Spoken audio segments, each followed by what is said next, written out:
part of me feels like I'm the least qualified person to review this movie. But then, by default, does that make me the most qualified? Let's talk about it.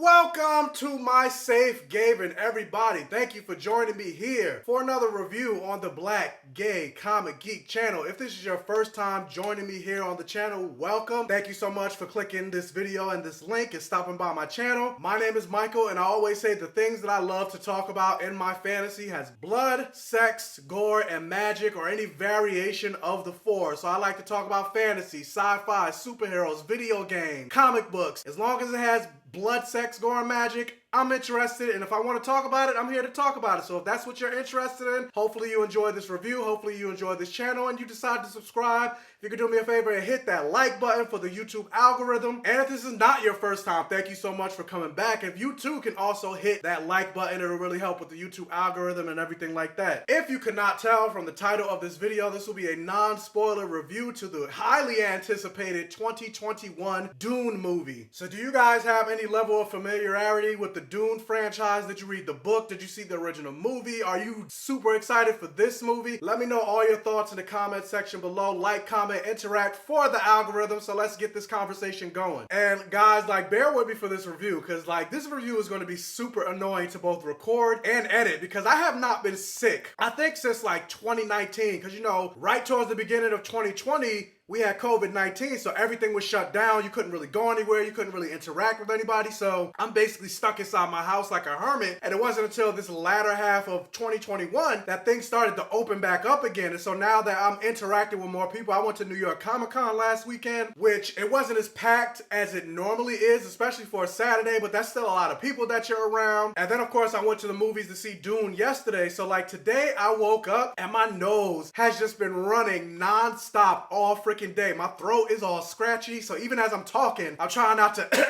the whole video. So this whole video is just gonna be a struggle with me pausing to cough or me pausing to go blow my nose. Like, it's just gonna be a pain.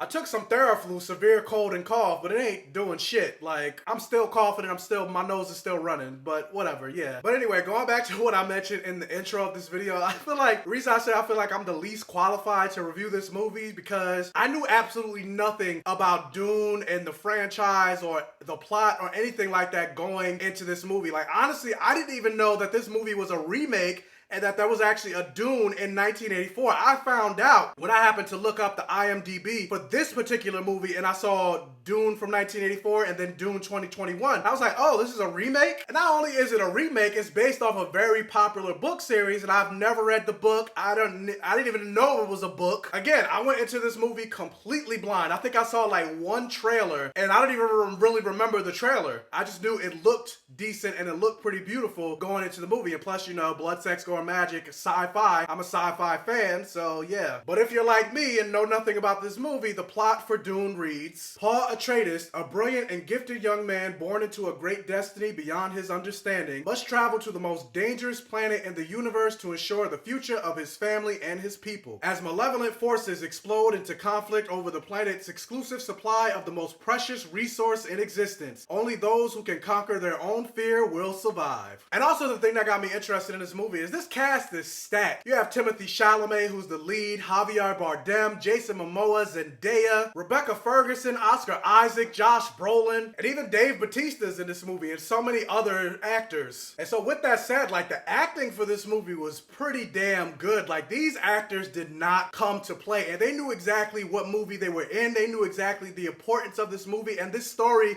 and the way they portrayed these characters, it felt completely real. Like, there wasn't a weak performance among any of them. And with Timothée Chalamet being the lead, the driving protagonist of this movie, and the last and only thing that I've really seen him in is Call Me By Your Name with He Who Shall Not Be Named, with all the controversy surrounding him now, because apparently he's a cannibal, which is crazy to me. But I thought Timothée Chalamet did a good job, and I like the relationship between him and his father, played by Oscar Isaac.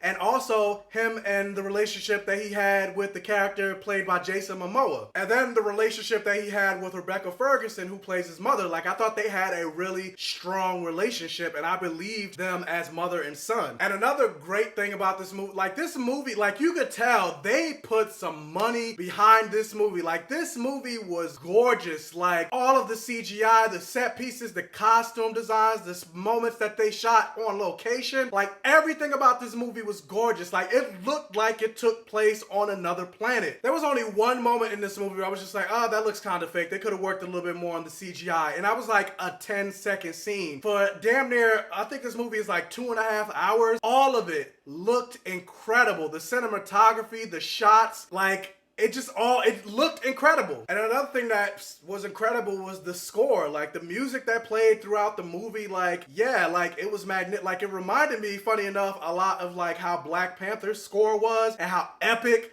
Black Panther's score is. Obviously minus the African tones, but like in some ways this movie felt like a Middle Eastern romp. And I think that's probably where you get to some of my problems with this movie. It almost feels like, not so much the director, because this movie was directed by Denis Villeneuve, who's directed Sicario. He did Arrival. He also did Blade Runner 2049. I've never seen any of his movies. I need to watch. Funny enough, I have Arrival on Blu-ray, and I just never got around to watching it. And I heard Blade Runner, because I've never seen the original Blade Runner, and I've heard Blade Runner 2049 was actually good too. So those are two movies that I need to see. Sicario, never seen it. Wasn't even really interested, really. But yeah, so it's not so much against the director himself, but so much the like, it almost feels like the writer of this story, he visited like Iraq one time and decided to make a space narrative about it, because this, like, a lot of the aesthetics felt very Middle Eastern. And that in and of itself isn't the problem for me. The problem with this movie, while it looked beautiful, the acting was great, the score was amazing. Like, I don't know, for me, it felt like, in a way, like this movie was heavily dialing into the white savior trope. So you have this character played by Timothy Chalamet, Paul Atreides, and he's supposed to be basically the chosen one. He's supposed to be the best of the best. He was bred to be created as the one, they called him. And he has this power that he's developing and cultivating called the voice. He can basically make you do whatever he wants. And he's still learning how to do it, and he's been training, he's been fighting, he's supposed to be one of the best fighters. But Timothy Chalamet, his character was crafted almost like a test tube child, kinda, to be bred to be the one. And he's also the son of Oscar Isaac, and nothing about Timothy Chalamet strikes me as a person that's mixed. He looks like white. Like, Oscar Isaac is Guatemalan, and he's a Latino man. And yeah, like, I don't know, like, I was just, even because, actually, let me backtrack real quick, because I want to say thank you to Fantastic Frankie. She was actually the one that was able to get me into getting this early screener to see Dune. And we kind of we were talking about, he's like, yeah, nothing about Timothy Chalamet strike me as a half person of color. And then there's also certain things with regards to race that kind of rubbed her and I the wrong way. Like, there's a moment, and this isn't a spoiler, but there's a moment in the movie where they tell Timothy Chalamet and all the other people in the movie not to go outside on this planet during a certain time of day because the sun is super hot. But Timothy Chalamet's character ended up going outside anyway. And then who do we see outside basically working the fields? A bunch of dark-skinned black people, basically field Negroes. And I was like, me and Frankie looked at each other like, really? I was just like, they really got some field Negroes in this movie? Like, what? And then also for this movie, again, like, I didn't like a lot of the treatment for the black and brown characters in this movie, because there wasn't a whole lot of them. And again, with this movie being about Timothy Chalamet and the whole white savior trope, like him being the best of the best and the chosen one, the one that's gonna save everyone, it's like a lot of the black and brown characters were just there to uplift him. And that's really the only purpose that they served, to uplift the white savior, Timothy Chalamet, Paul Atreides, because he's the best of us. He's the one that's gonna lead us out of damnation, and all of the same tropes you hear all the time with like the white savior character. And then also, like, with the way this movie started, it says Dune Part 1, and I don't know how long the book is. I don't know if this is a franchise, like if it's just one book or is it maybe multiple books. Again, I know nothing about this franchise or universe, but because this movie starts off as Dune Part 1, obviously you know we're gonna get more parts, and so this isn't going to be a finished story. story, and that's kind of part of my problem with this first movie. Like, it didn't feel like a finished story. Like, this movie is over 2.5 hours long, and it felt like nothing but 2.5 hours of setup. Like, I feel like despite how beautiful the world is and everything like that, like, this movie just felt like it was dragging a lot because it was setting up and establishing all of these characters in this world and the players, and like in establishing that, like, it almost felt like nothing was happening in this 2.5 hours of movie. I think probably like 2 hours into the movie, I just kept looking at my phone, looking at the time, and I'm just like, how long is this movie? And even take something like an Infinity War and Endgame. Obviously, Infinity War is part 1 and Endgame is part 2, but at least Infinity War still felt like a complete story. It felt like Thanos' story, and really, you could have ended it on Infinity War with Thanos winning, and then that's just the end of the movie, and it still would have felt like a complete story, just the Avengers would have lost. With this movie, you could definitely tell that it wasn't a complete, like, you could definitely tell it was like part 1 of a 2-parter, and that's part of my, again, that's a big problem that I had with the movie, because it dragged so much, and actually it wasn't until like the very last half hour that things started to happen, and then the movie ended. So yeah, for me, I mean, I don't know. I didn't dislike the movie. I didn't hate them. Like, I had a decent enough time. Like, I thought that, like I said, I thought it looked great. The acting was great, the score, and everything like that, and the plot was pretty interesting with regards to, you know, the Fremen and the Empire and everything. Like, it was interesting, but yeah, it just slogged for 2.5 hours for me. And then also like the racial elements with regards to, like, I mentioned these characters, the Fremen, they're basically a group of people that think of them as like the indigenous folks of America. Like, they've cultivated this planet, they've nurtured this precious resource that they call spice, which is supposed to power the entire intergalactic fleet, but they use it for other things. And a lot of those characters, the Fremen, were played by black and brown actors, so it had a lot of colonialization themes and colonizer themes. So then there's that, and then of course the whole white saviorism in the movie. And funny enough, after the movie was over, Frankie was like, is this movie racist? And I was like, I don't think it's racist, but I